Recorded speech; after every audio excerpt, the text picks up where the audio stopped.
إن الحمد لله نحمده ونستعينه ونستغفره ونؤمن به ونتوكل عليه ونعوذ بالله من شرور أنفسنا ومن سيئات أعمالنا من يهد الله فلا مضل له ومن يضلل فلا هادي له وأشهد أن لا إله إلا الله وحده لا شريك له وأشهد أن محمدا عبده ورسوله أما بعد فإن خير الحديث كتاب الله وخير الهدي هدي محمد صلى الله عليه وسلم وشر الأمور محدثاتها وكل محدثة بدعة وكل بدعة ضلالة وكل ضلالة في النار. أعوذ بالله السميع العليم من الشيطان الرجيم. بسم الله الرحمن الرحيم. رب اشرح لي صدري ويسر لي أمري واحلل عقدة من لساني يفقهوا قولي. ربي زدني علما. قال الله تعالى في القرآن المجيد والفرقان الحميد. بسم الله الرحمن الرحيم. يا أيها الذين آمنوا اتقوا الله حق تقاته ولا تموتن إلا وأنتم مسلمون. يا أيها الناس اتقوا ربكم الذي خلقكم من نفس واحدة وخلق منها زوجها وبث منهما رجالا كثيرا ونساء واتقوا الله الذي تسألون به والأرحام إن الله كان عليكم رقيبا. يا أيها الذين آمنوا اتقوا الله وقولوا قولا سديدا يصلح لكم أعمالكم ويغفر لكم ذنوبكم ومن يطع الله ورسوله فقد فاز فوزا عظيما. قال الله تعالى في القرآن المجيد والفرقان الحميد. ومن آمن وأصلح فلا خوف عليهم ولا هم يحزنون. سب طرح کی تعریف اس رب العزت کے لیے ہے جس نے زمین اور آسمان کو پیدا کیا اور ہمیں بسایا ہے. اسی کے حمد و ثنا بیان کرتے ہیں. وہی سارے جہاں کا رب العالمین ہے اور اسی نے انسان کو اشرف المخلوقات بنایا اور انسان کی ساری ضرورتیں پورا کیا. اتنا ہی نہیں، انسان کو رہنمائی کے لیے اپنے نبیوں کو مبعوث فرمایا ہے. سارے نبیوں پر اللہ سبحانہ وتعالیٰ کی سلامتی نازل ہو، خصوصیت کے ساتھ آخر نبی حضرت محمد صلی اللہ علیہ وسلم پر. میرے بزرگوں، عزیز دوستوں، پچھلے جمعے میں آپ کے سامنے امن و امان کی اہمیت اور اس کے اسباب آپ کے سامنے پیش کیا ہوں. اسی سلسلے کو جاری رکھتے ہوئے آج آپ کے سامنے امن اور امان کیسے قائم ہوگا، امن و امان کیسے قائم ہوگا، قرآن و حدیث کی روشنی میں چند باتیں آپ کے سامنے رکھنے کی سعادت کرتا ہوں. سماعت فرمائیے. اللہ تعالیٰ سننے اور سنانے والوں کی اس باتوں پر غور و فکر کرتے ہوئے اپنی زندگی میں عمل کرنے کی توفیق عطا فرمائے. برادران اسلام، آج امت مسلمہ مضطرب ہے اور حالات بے قابو ہوتے چلے جا رہے ہیں. حالات بے قابو ہوتے چلے جا رہے ہیں. تو کون سے اسباب ہیں کہ جنہیں اختیار کیا جائے تو اس امت میں امن و امان قائم ہو سکتا ہے. اس امت میں امن و امان قائم ہو سکتا ہے. آئیے قرآن حدیث سے ان اسباب کو ڈھونڈیں، تلاش کریں کہ کیا ہے. سب سے پہلی چیز ہے کہ امن و امان کے لیے امن ایمان کے بغیر ممکن نہیں ہے. امن کی زندگی اگر گزارنا چاہتے ہیں تو ایمان کے بغیر ممکن نہیں ہے. جی ہاں، ایمان سب سے بڑا سبب ہے. امن و امان کے اصول کے لیے بلکہ ایمان کے بغیر ہی حقیقی امن و سکون حاصل نہیں ہو سکتی ہے. جیسے کہ اللہ سبحانہ وتعالیٰ نے فرمایا کہ فمن آمن واصلح فلا خوف علیہم ولا هم یحزنون. پھر جو شخص ایمان لے آیا اور اصلاح کر لی تو ایسے لوگ پر نہ خوف ہوگا اور نہ وہ غمگین ہوں گے۔ میرے بزرگ عزیز دوستو، اللہ سبحانہ و تعالیٰ نے فرمایا کہ جو شخص ایمان لایا، یعنی اللہ پر، رسولوں پر، کتابوں پر، مرجع اٹھنے پر اور تقدیر پر، جو اس پر ایمان لانے کے بعد اپنے آپ کو اصلاح نہیں کر لیا تو ایسا انسان مکمل ایماندار نہیں ہو سکتا۔ جب وہ اصلاح کر لی ہے تو ایسے لوگوں کو نہ خوف ہوگا اور نہ غمگین ہوں گے، یعنی یہ دنیا میں اور آخرت میں ان کو کسی کا خوف نہیں ہوگا اور وہ غمگین بھی نہیں ہوں گے۔ اگر تمام مسلمان سچے مومن بن جائیں، ایمان کے تقاضوں کو پورا کر لیں اور مومنوں کی حقیقی صفات جو اللہ تعالیٰ نے قرآن مجید میں بیان کی ہے یا جنہیں رسول اکرم صلی اللہ علیہ وسلم نے اپنے احادیث مبارکہ میں فرمایا ہے، گویا اس کو اگر اختیار کر لیں تو یقیناً امن و امان نصیب ہو سکتا ہے اور ان کے معاشرے میں بدامنی، انتشار اور لا قانونیت کا خاتمہ ہو سکتا ہے۔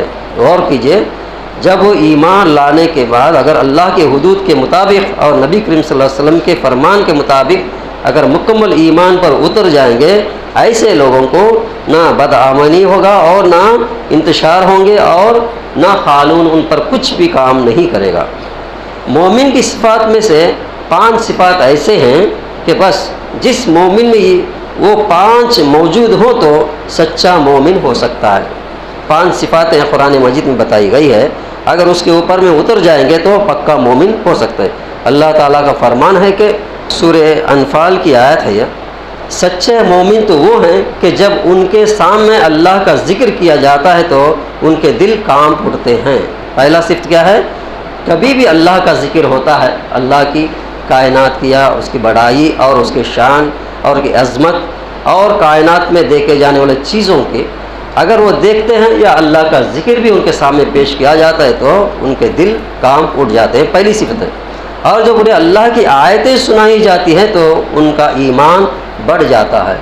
کبھی بھی ان کے سامنے اللہ کی کلام پاک کی آیتیں سنائی جاتی ہے یا کم سے اس کا ترجمہ تو ان کے سامنے رکھا جاتا ہے تو ان کا ایمان کیا ہوتا ہے؟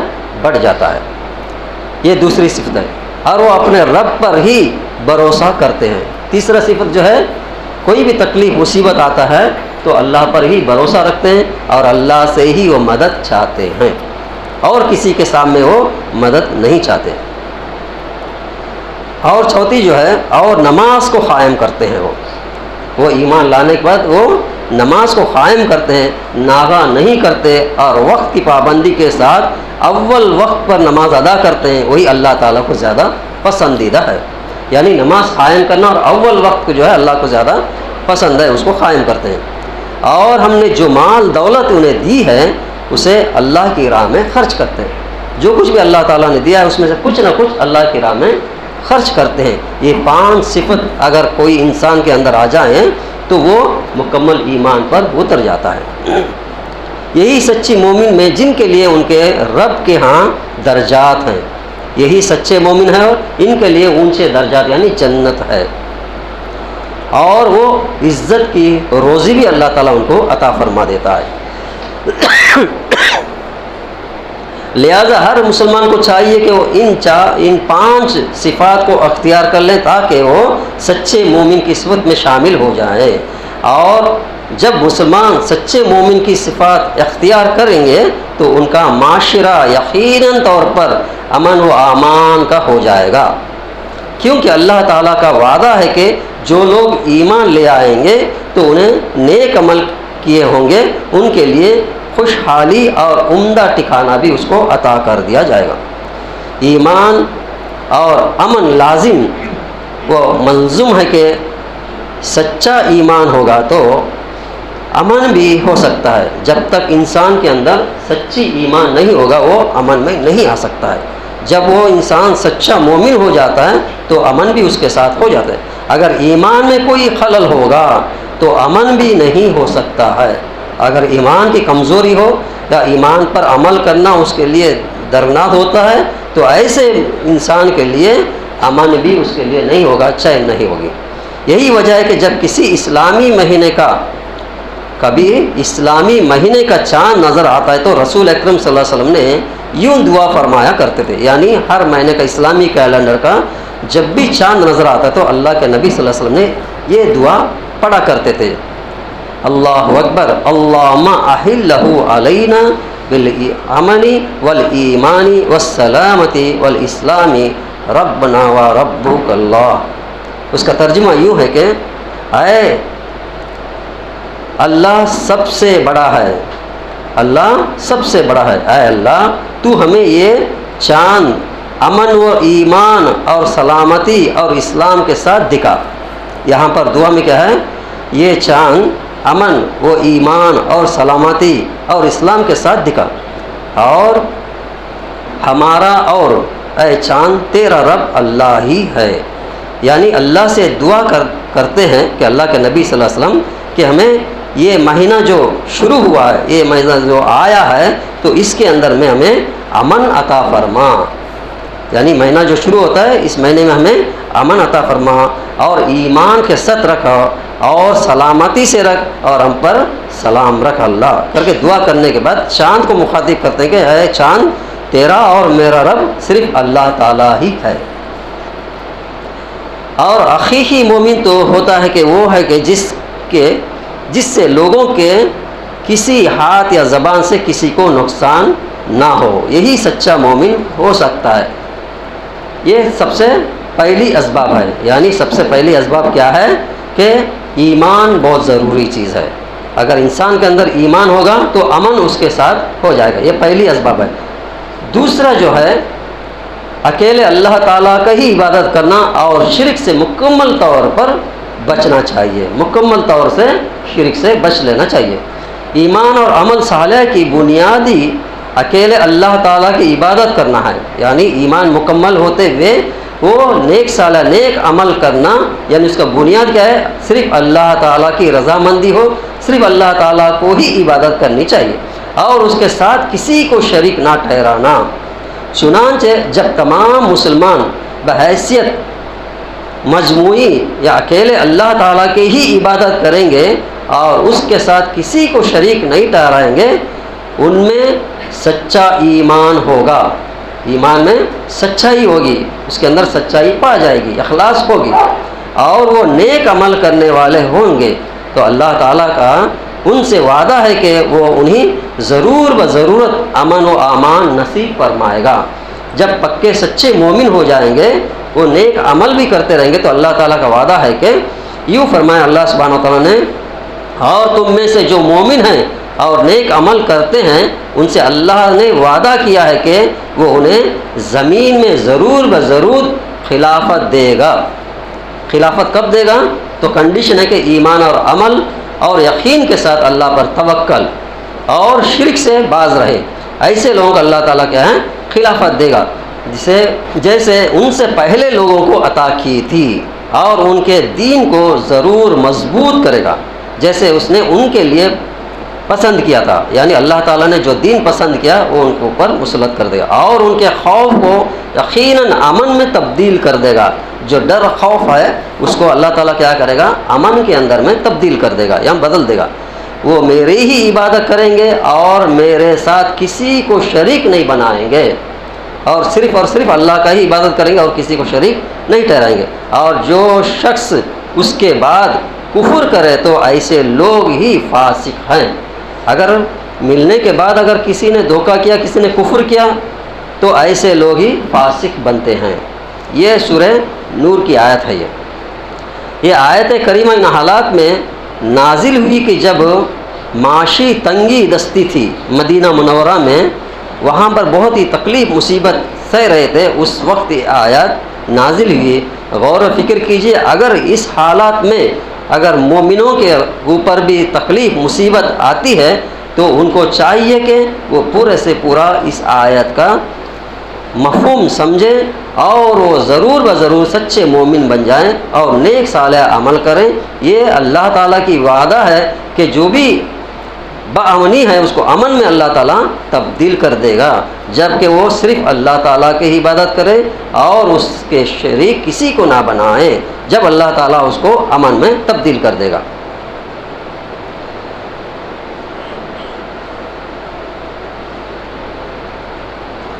جیسے کہ اللہ کے نبی صلی اللہ علیہ وسلم نے اس وقت یعنی مدینہ کے لوگوں کے اس حالات میں آپ صلی اللہ علیہ وسلم نے یوں فرمایا ہے کہ اگر تمہاری زندگی، یعنی ایک صحابی سے فرمایا، عدی بن حاتم سے فرما رہے ہیں آپ صلی اللہ علیہ وسلم، اگر تمہاری زندگی لمبی ہوئی تو تم ضرور ضرور دیکھو گے کہ ایک عورت اکیلی الحرا سے سفر کر کے آئے گی، یہاں تک کہ وہ خانہ کعبہ کا طواف کرے گی اور اسے سوائے اللہ تعالیٰ کے کسی کا خوف نہیں ہوگا، یعنی راستے میں امن ہو جائے گا، اس کا کوئی بگاڑ نہیں کرے گا۔ اس کے عین مطابق عدی بن حاتم فرماتے ہیں کہ میں نے دیکھا کہ ایک عورت الحرا سے اکیلی سفر کرتی آئی، یہاں تک کہ اس نے خانہ کعبہ کا طواف کیا اور اسے سوائے اللہ تعالیٰ کے کسی کا ڈر اور خوف نہ تھا۔ یعنی وہ حالات جو تھے بڑی کٹھن حالات تھے مدینے میں، جب اللہ کے نبی صلی اللہ علیہ وسلم نے یہ آیت فرمائے کہ اس کے بعد میں عدی بن حاتم کو فرما رہے ہیں کہ یہ جو تکلیف مصیبتیں ہیں نا، یہ جو ڈاکہ چوری ہو رہا ہے، یہ ایک نہ ایک دن اللہ تعالیٰ تبدیل کر دے گا۔ جب تم رہو گے تو ایسا دیکھو گے کہ ایک عورت مدینے سے نکلے گی اور کعبۃ اللہ تک صرف اکیلی چلے جائے گی، کوئی خوف نہیں ہوگا، صرف اللہ کا خوف ہوگا۔ تو عدی بن حاتم فرماتے ہیں کہ میں نے دیکھا کہ ایسا ہی گزرا ہے، یعنی امن میں بدل دیا اللہ سبحانہ و تعالیٰ نے۔ اس آیت کریمہ میں نہایت قابل غور اور ان کا مطلب یہ ہے کہ امن و امان کا قیام تب تک ممکن نہیں جب تک مسلمان اکیلے صرف اور صرف اللہ تعالیٰ کی عبادت نہ کریں، اور جب تک شرک سے پرہیز نہ کریں، اور اگر وہ شرک کا ارتکاب کریں گے تو ان سے امن و امان کی نعمت کو یقینی طور پر اللہ تعالیٰ چھین لے گا۔ اور آج امت مسلمہ کا جو حال ہے وہ اسی چیز کا ثبوت پیش کر رہا ہے۔ یعنی جو ابھی حالات، جو مسلمانوں کا جو حالات ہے، اس کا مطلب یہ ہے کہ اللہ تعالیٰ کے ساتھ شریک کرنا اور بدعت خرافات میں ڈوبے ہونے کی وجہ سے ہی یہ امن چھین لیا گیا۔ بلکہ اللہ تعالیٰ نے ایک اور آیت میں واضح طور پر فرمایا کہ جو مومن اپنے ایمان کے ساتھ شرک کی ملاوٹ نہیں کریں گے، انہیں مومن کی وہ امن نصیب ضرور ہو جائے گا۔ ارشاد باری تعالیٰ ہے کہ جو لوگ ایمان لائے پھر اپنے ایمان کو ظلم شرک سے آلودہ نہیں کیا، ان کے لیے امن و سلامتی ہی، اور یہی لوگ راہ راست پر ہے۔ اللہ تعالیٰ کے شریک نہیں کریں گے، یہی لوگ راہ راست پہ ہوگا۔ یہ جو تھا دوسرا اسباب، یعنی اللہ تعالیٰ کے ہی عبادت کرنی چاہیے، اس کے ساتھ شریک نہیں کرنی چاہیے، جب ہی امن ملے گا، ورنہ نہیں ملے گا۔ تیسرا اسباب جو ہے دعا ہر خیر کی چابی ہے۔ کوئی بھی بلائی کرنا ہے، ہر خیر پہنچنا ہے تو دعا ضروری چیز ہے۔ لہذا مسلمانوں کو دیگر ضروریات کے طرح امن و امان کے حصول کے لیے بھی اللہ تعالیٰ سے بار بار دعا کرنی چاہیے۔ جیسے دوسری ضروریت ہم لوگ پوچھتے ہیں اللہ تعالیٰ سے، امن کے لیے بھی ہمیں اللہ تعالیٰ سے دعا کرنی چاہیے، یعنی اس دیش میں اللہ امن اور سلامتی عطا فرما کرے۔ ہر مسلمان کو اپنی سلامتی، اپنے اہل و عیال کی سلامتی اور عام مسلمانوں کی سلامتی کے لیے نہایت اخلاص کے ساتھ بارگاہ الہی میں دست دعا پھیلانا چاہیے، کیونکہ وہی سلامتی دینے والا ہے، اس کے سوا کوئی نہیں۔ رسول اکرم صلی اللہ علیہ وسلم نے ہر فرض نماز کے بعد یہ دعا فرمایا کرتے تھے، اللہم انت السلام و منک السلام تبارکت یا ذا الجلال والاکرام۔ اے اللہ تو سلامتی والا ہے اور تجھی سے سلامتی ہے، تو بابرکت ہے بزرگی اور عزت والا تو ہی ہے۔ اسی طرح رسول اکرم صلی اللہ علیہ وسلم اور بھی دعا پڑھا کرتے تھے صبح اور شام، یعنی فجر کے بعد اور مغرب کے بعد۔ اللہم انی اسالک العفو والعافیۃ فی الدنیا والآخرۃ، اللہم انی اسالک العفو والعافیۃ فی دینی و دنیا و اہلی و مالی، اللہم استر عوراتی و امن روعاتی، اللہم احفظنی من بین یدی و من خلفی و عن یمینی و عن شمالی و من فوقی و اعوذ بک عظمتی ان اغتال من تحتی۔ یہ دعا بھی اللہ کے نبی صلی اللہ علیہ وسلم پڑھا کرتے تھے اور لوگوں کو بھی ترغیب دلایا کہ اس کو بھی پڑھا کریں۔ یہ ہے ابو داؤد کی حدیث ہے۔ اس کا ترجمہ یہ ہو کہ اے اللہ میں تجھ سے دنیا اور آخرت میں معافی اور عافیت کا سوال کرتا ہوں۔ اے اللہ میں تجھ سے اپنے دین، اپنے دنیا، اپنے اہل و عیال اور مال و دولت میں معافی اور عافیت کا سوال کرتا ہوں۔ اے اللہ میرے عین پر، میرے عیبوں پر پردہ ڈال دے اور مجھے ڈر اور خوف میں مجھے امن عطا فرما۔ اے اللہ تو میرا حفاظت فرما، تو میری حفاظت فرمائے، سامنے سے اور پیچھے سے، میری دائیں طرف سے، میری بائیں طرف سے اور میرے اوپر سے، اور میں تیری عظمت کی پناہ میں آتا ہوں اس بات سے کہ اچانک اپنے نیچے سے ہلاک کیا جائے۔ یعنی اللہ کے نبی صلی اللہ علیہ وسلم یہ فجر کے بعد اور مغرب کے بعد یہ دعا پڑھا کرتے ہیں۔ یعنی عافیت کی دعا ہے، سلامت کی دعا ہے اور امن کی دعا ہے، ڈر خوف سے بچنے کی دعا ہے۔ یہ تیسرا اسباب ہے یعنی دعا کا۔ چوتھا اسباب یہ ہے کہ اخوات بھائی چارہ یعنی بھائی چارگی، ایک دوسرے مسلمان سے اچھے طرح سے سلوک کرنا۔ رسول اکرم صلی اللہ علیہ وسلم نے فرمایا کہ مسلمان کو مسلمان کا بھائی قرار دیا ہے، لہذا اسے اپنے بھائی کا عمدہ تر سے اور خیر خواہی چاہنا چاہیے، ایک دوسرے کے پیار محبت سے رہنا چاہیے۔ جیسے کہ رسول اکرم صلی اللہ علیہ وسلم نے اور جگہ فرمایا کہ مسلمان کا بھائی ہے، وہ نہ اس پر ظلم کرتا، نہ اسے رسوا کرتا ہے اور نہ اسے حقیر سمجھتا ہے۔ اور آپ صلی اللہ علیہ وسلم نے اپنے سینے کی طرف 3 بار اشارہ کر کے فرمایا کہ تقویٰ یہاں ہوتا ہے۔ پھر فرمایا کہ آدمی کو برائی کے لیے یہی کافی ہے کہ وہ اپنے مسلمان بھائی کو حقیر سمجھے، ایسا آدمی برا ہے۔ اور ہر مسلمان کا خون، مال اور اس کی عزت دوسرے مسلمان پر حرام ہے۔ یہ جو ہے صحیح بخاری کی حدیث ہے۔ یعنی آپس میں مسلمان مل جل کر اچھی طرح سے، اچھے اخلاق سے رہنا چاہیے۔ مسلمان اپنے بھائی کے لیے ہر وہ چیز پسند کرے جو اپنے لیے پسند کرتا ہے، اور ہر اس چیز کو اس کے لیے ناپسند کرے جسے اپنے لیے ناپسند کرتا ہو۔ نبی کریم صلی اللہ علیہ وسلم نے فرمایا کہ تم میں سے کوئی شخص کامل ایمان والا نہیں ہو سکتا یہاں تک کہ وہ اپنے بھائی کے لیے بھی وہی چیز پسند کرے جو اپنے لیے پسند کرتا ہو۔ یعنی ہمیں جو پسند ہے، ہمیں جو اچھا چیز ہے وہی اپنے بھائی کے لیے بھی اچھا مانے، لیکن ایسا نہیں کہ ہمیں اچھا لے اور دوسرے کو برا کرے، ایسا نہیں ہونی چاہیے، کیونکہ کامل ایمان والا بننے کے لیے اسباب ہے۔ یہ ہے چوتھا۔ پانچواں اسباب جو ہے نیکی کا حکم دینا اور برائی سے منع کرنا۔ اس پہ ایک جمعے کی خطبہ ہی آپ کے سامنے رکھا ہوں۔ دیکھیں، امر بالمعروف عن المنکر، نیکی کا حکم دینا اور برائی سے منع کرنا دین اسلام کے فریضہ میں سے ایک اہم فریضہ ہے۔ اگر اسلامی معاشرے میں اس کا فریضہ کو کما اخا ادا کیا جائے، مختلف وسائل و ذریعے کو استعمال کرتے ہوئے اچھے کاموں کی ترغیب دی جائے اور برے کاموں سے روک دیا جائے، اللہ کے حکم کے مطابق مسلمانوں میں سے ایک جماعت ایسی ہونی چاہیے کہ یہ فریضہ انجام دے۔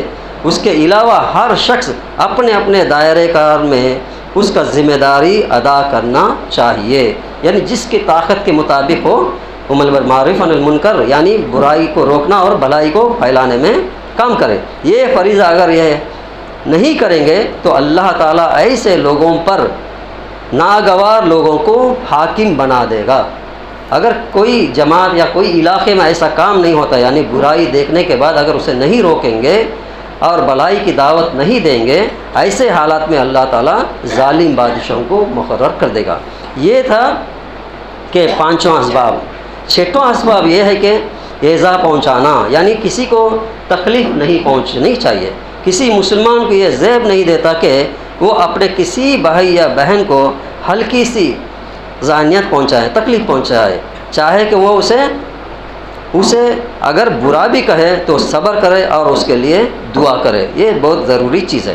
تم میں سے بہترین شخص وہ ہے جسے خیر کی امید رکھی جائے اور اس کے شر سے لوگوں کو امن ہو، اور تم میں سے بدترین شخص وہ ہے جس سے نہ تو خیر کی امید رکھی جائے اور نہ ہی اس کے شر سے لوگوں کو محفوظ رہے۔ تم مجھے اپنی طرف سے 6 باتوں کی ضمانت دیں تو میں تمہیں جنت کی ضمانت دیتا ہوں۔ یہ اللہ کے نبی صلی اللہ علیہ وسلم نے فرمایا کہ 6 باتوں کی ضمانت دیں تو میں تمہیں جنت کی ضمانت دیتا ہوں۔ جب بات کرو تو سچی بولو، پہلی چیز کیا ہے؟ جب بات کرو تو سچی رہو، قولوا قولا سدیدا، یہ ہے۔ اس کے بعد وعدہ کرو تو اسے پورا کرو، کسی سے وعدہ کریں تو اس کو پورا کرو۔ تمہیں امانت سونپی جائے تو ادا کرو، کسی نے کوئی چیز رکھا، امانت رکھا تو اس کو برابر اس کو واپس کر دیا۔ اپنی شرمگاہوں کی حفاظت کرو اور نظریں جھکا کے رکھو اور اپنے ہاتھ کو روک کے رکھو، یعنی جھگڑا فساد نہ کرو۔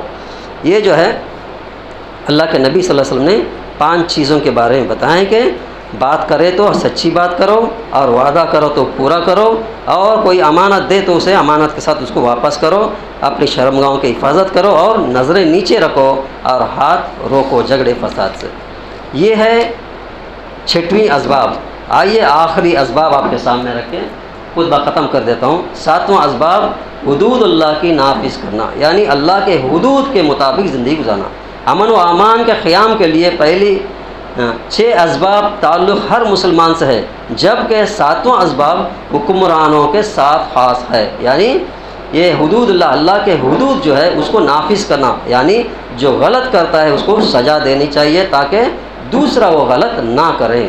یہ اسلامی شریعت ہے، اور جو بھی علاقے میں رہتے ہیں وہاں پر بھی وہ امن رہنا چاہتے ہیں، وہاں کا جو کانسٹیٹیوشن رہتا ہے، وہاں کا جو رولس اینڈ ریگولیشن ہوتے ہیں اس کو مضبوطی سے قائم کرنا، یا حاکم جو چلانے والا رہتا ہے وہ مضبوطی سے اگر عمل کرے گا تو وہاں پر امن ہوگا، ورنہ جہاں پر اس کے اندر میں کوتاہی ہوگا وہاں پر برائی پھیل جائے گی۔ اس کے اندر کیا ہے؟ جھوٹی گواہی دینا اور جھوٹے فیصلے کرنا اور دوسروں پر الزامات لگانا وغیرہ جتنے بھی ہے یہ سب خرافات ہے۔ چوری کرنے کا سزا نہیں دینا، رشوت خوری کرنا، یہ جب چیز آ جاتے ہیں اس کے اندر امان اٹھا دیا جائے گا، ان پر ایسے مصیبتیں آ جائیں گے۔ یہ ہے حکمدار، یعنی جو حاکم ہے، جو چلانے والا ہے، وہ لوگ بھی اس کے اوپر میں پابندی سے اس کو عمل کرنی چاہیے۔ جو غلط ہوتا ہے اس کا پکڑ بندی کے ساتھ اس کو سزا دینی چاہیے تاکہ دوسرے وہ غلطی نہ کریں۔ آج کا خطبہ ہم اس دعا سے ختم کرتے ہیں کہ اللہ تعالیٰ سب مسلمانوں کو امن و امان نصیب عطا فرمائے، اور ہر مال اور دولت ہر چیز سے اللہ تعالیٰ ہمیں حفاظت رکھے۔ ربنا تقبل منا انک انت السمیع العلیم، سبحانک اللہم و بحمدک، اشہد ان لا الہ الا انت استغفرک و اتوب الیک۔ السلام علیکم ورحمۃ اللہ وبرکاتہ۔